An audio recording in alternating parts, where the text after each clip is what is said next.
Casi en cada foro tenemos que insistir que vamos a una reforma constitucional porque un juez echó atrás la reforma a leyes secundarias. Le dio amparos, yo no sé si Coparmex promovió alguno, pero le dio amparos hasta que no lo pidió. Así que aunque no le ha pedido Coparmex, seguro le dio amparos. Entonces estamos obligados a la reforma constitucional. Bueno, pues castíguenla, métanla a la cárcel a las personas que hicieron ese abuso, ¿verdad?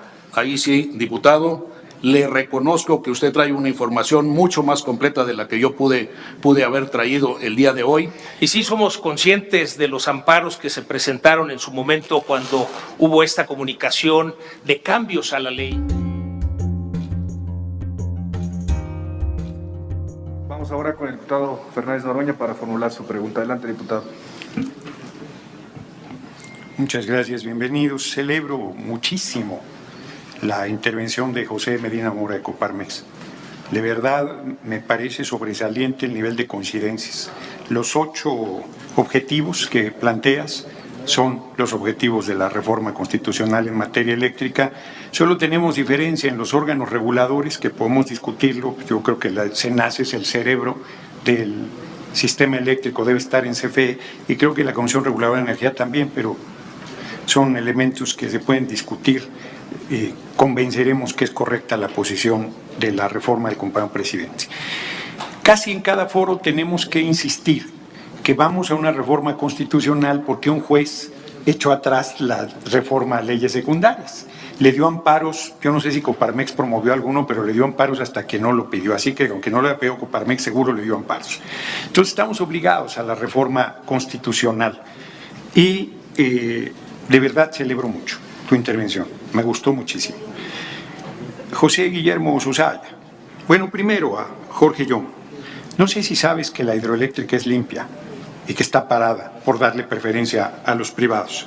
No sé si sabes que México produce el 1.2% de gases invernadero y que está en el lugar 91, estoy citando de memoria, más o menos, de contaminantes del mundo.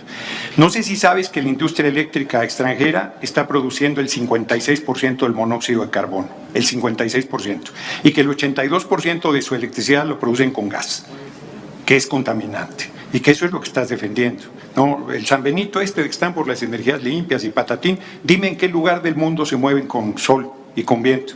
En Arabia Saudita, que tienen mucho sol, es desierto, se mueven con sol o con viento. En ninguno, en ningún país del mundo. Los más desarrollados inclusive están produciendo 20-30% con carbón, como Estados Unidos, ya ni decir de China, ya ni decir de Alemania. Entonces, es intermitente. Ese es el problema de las energías que nos vienen a presumir. Y en México y en el mundo andan por el orden del 7%. Te pregunto cuánto pagan el oligopolio de impuestos a México. ¿Cuál es su contribución para escuelas, para carreteras, para hospitales? ¿Y cuánto paga Comisión Federal de Electricidad? Te pregunto, ¿dónde están esas empresas, 260,000 millones que han salido del país? ¿Cuáles son? Yo no las conozco, me gustaría conocerlo. ¿Cuál es el porcentaje que se produce de combustóleo de electricidad? Porque dice que producimos con combustóleo, como si fuera, si es nada. Y no queremos quitarle ninguna competencia molesta a CFE, queremos competencia. Lo que queremos es que no nos roben y que dejen de hacer negocios en los hombros de CFE. A José Guillermo Susaya, de los 970,000 empleos directos, ¿cuántos son outsourcing? ¿Y cuántos son con derechos plenos? Porque yo creo que ya es hora de que tengamos por lo menos los derechos laborales del siglo XX.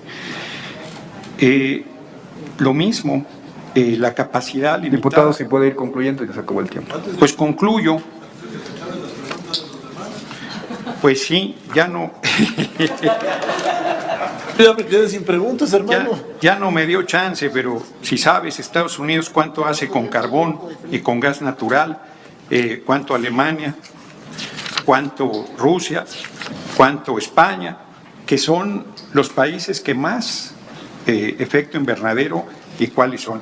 Y perdón, me pasé 30 segundos, pero disculpas de no preguntarle a los que están en favor, pero José Medina Mora, estando en contra, hizo una intervención extraordinaria de absoluta coincidencia con nuestra reforma constitucional en materia eléctrica. Lo celebro mucho, lo reitero nuevamente.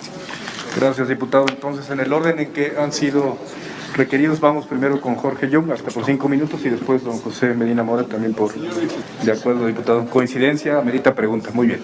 Señor diputado Noroña, muchísimas gracias por tantas preguntas que tiene usted y realmente no sé si en 5 minutos pueda contestar todo eso, pero empezaré diciendo que todos los datos que usted ha comentado, sí, definitivamente en el clúster metropolitano de energía lo sabemos y lo sabemos muy bien. Y por cuestiones de tiempo, no sé si me pudiera dar la oportunidad, diputado Noroña, de nada más concentrarme en lo que es esencial de lo que usted está diciendo. Se ha hablado muchísimo de que las inversiones extranjeras, sobre todo en generación eléctrica, pues son un abuso y están saqueando a México. Yo le voy a dar 2 experiencias. Yo como director de Intergen, que fue una empresa Shell y Bechtel, productor independiente de energía, y la otra de los miembros de nuestro clúster metropolitano de energía. A ver, dígame usted, perdón, no quiero ser agresivo, pero ¿por qué no vemos qué es lo qué es lo difícil de hacer un proyecto fotoeléctrico? Y yo me refiero sobre todo a la Institución Internacional de Manejo de Riesgos. ¿Saben ustedes, perdón, no quiero ser ofensivo de nuevo, de que de cada 100 proyectos de energía, menos de 30 se realizan? ¿Saben ustedes cuál es la tasa de retorno en este negocio? Del 8 al 12%.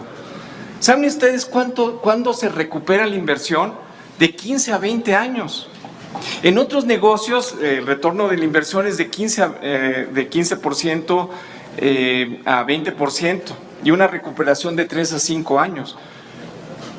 La inversión en energías renovables en México, pues es un retorno bajo y se recupera la inversión de 15 a 20 años. Eso no quiere decir que no haya empresas privadas en particular pues que hayan abusado, pero esas empresas que han abusado, bueno, pues castíguenla, métanla a la cárcel a las personas que hicieron ese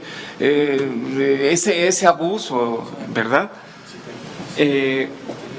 La inversión directa es una inversión en infraestructura, los fierros se quedan en México. Yo no veo cuál podría ser el problema de soberanía. El problema de soberanía y de asegurar que va a haber generación eléctrica en México viene de la importación, por ejemplo, de gas. Y ya lo vimos cuando hubo la falla en febrero del año 2021, que se tuvo que cortar el suministro de gas de Estados Unidos a México porque las temperaturas eran tan bajas que se congelaron pues, todos los sistemas. Pero eso pasó hace 50 años. El problema que tenemos en México es de que no hay un almacenamiento suficiente de gas. Tenemos 2 plantas, 2 instalaciones que almacenan gas licuado, pero no es suficiente. Las reservas que nosotros tenemos en México duran nada más 2 o 3 días, cuando lo óptimo es tener 21 días de reservas. En Estados Unidos son 2 meses, en Canadá es 1 mes. Entonces ahí es donde nos tenemos que enfocar.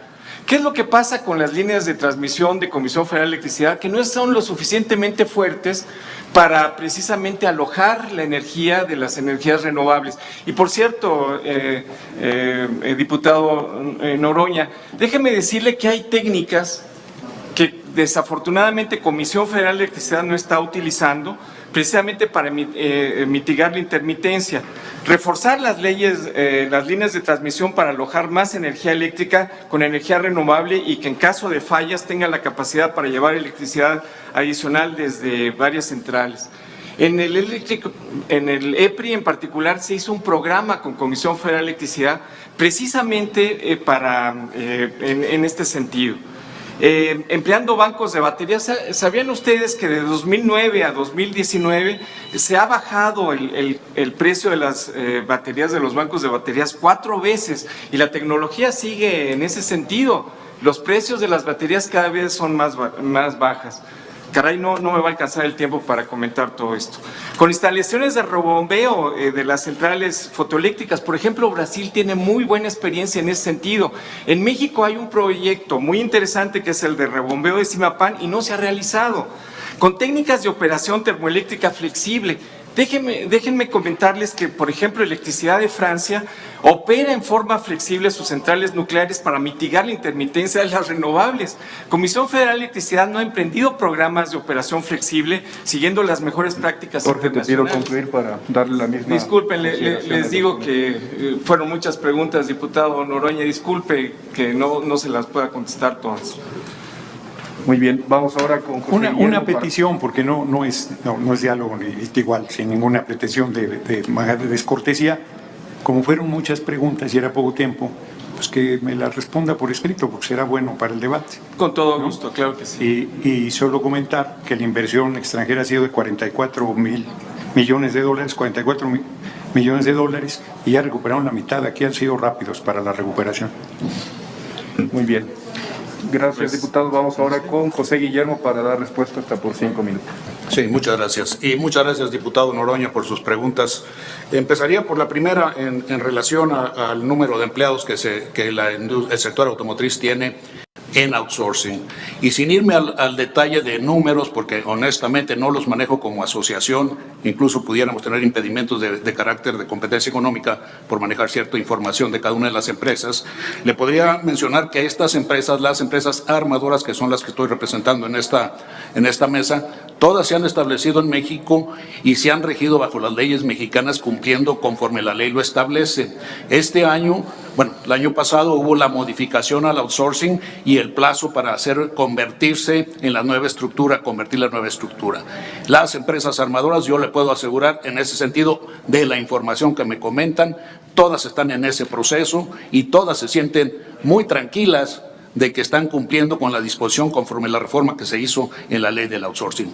En lo relativo a las tecnologías y los países que tienen carbón y no tienen carbón, ahí sí, diputado, le reconozco que usted trae una información mucho más completa de la que yo pude haber traído el día de hoy, pero sí me gustaría comentar que la tecnología, por lo menos la automotriz a nivel global, es ya un compromiso que del año 2035 al 2050, los automóviles que produzcan las armadoras a nivel global, ese es su compromiso global, van a ser para moverse con energías limpias, primordialmente energía eléctrica, pero habrá otras también, ¿no? Y en ese proceso, todos esos países que hoy producen más o menos, utilizan más o menos energías, pues tendrán que ir cambiando para poder adaptarse a esas tecnologías. Yo la verdad es que me congratulo honestamente de ver que aquí tenemos unas coincidencias que no hemos leído en los periódicos y hoy me da gusto escucharlas de usted, escucharlas de sus compañeros diputados. Creo que vamos por muy buen camino en este foro y yo agradezco nuevamente la invitación al sector automotriz para estar aquí representado. Y si me quedan información por proveerle, con mucho gusto estoy a sus órdenes, diputado. Muchas gracias. Gracias, José Guillermo. Vamos ahora a dar el uso de la palabra a José Medina Mora hasta por 5 minutos. Adelante. Sí, muchas gracias. Celebramos, diputado Fernando Noroña, las coincidencias. Y desde luego que si abrimos el diálogo podremos encontrar ventajas y desventajas de que estos órganos autónomos como la CRE y la CENACE estén de manera independiente y autónoma para lograr esa competencia en el mercado que fortalezca a la Comisión Federal de Electricidad. Nos parece que si nos damos ese espacio para el diálogo encontraremos el consenso de qué es lo mejor para la industria eléctrica de nuestro país. Y sí somos conscientes de los amparos que se presentaron en su momento cuando hubo esta comunicación de cambios a la ley. Y lo que celebramos es que México es un país de Estado de Derecho. Estas empresas tenían el derecho a ampararse y desde luego estos jueces les otorgaron el amparo. Consideramos que hoy hay la conciencia que entonces no había y que por eso necesitamos el diálogo. Si nos sentamos a dialogar estos cambios que se requieren hacer en los contratos que pues hoy son legales de acuerdo con la ley vigente, pero que ya requieren un cambio porque son 9 años de esta reforma energética, Estamos convencidos en Coparmex que encontraremos esos ajustes necesarios. Cuando no hay diálogo sucede precisamente, digamos, una comunicación por parte de la Secretaría de Energía y los amparos por parte de las empresas, porque es un derecho que tienen de acuerdo con nuestra Constitución.